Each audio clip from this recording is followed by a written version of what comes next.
Было очень, конечно, странно. Как раз-таки Трики для меня был больше, чем условно 50 Cent или Eminem. Типа через год где-то, наверное, уже после Москвы слетал, вернулся. Там мы были в Шымкенте, по-моему.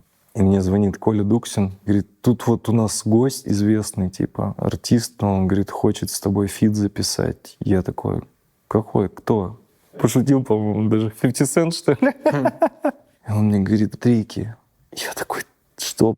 Ты шутишь, типа, Трики, серьезно, Трики хочет записаться со мной, типа, не так, что, знаешь, есть возможность отправить демо, типа, он хочет с тобой записаться. Я говорю, мизинец отдам за фит с ним, типа. Я не знаю, почему я так сказал. Мизинцы на месте. Да. Там про это тоже шутили тогда.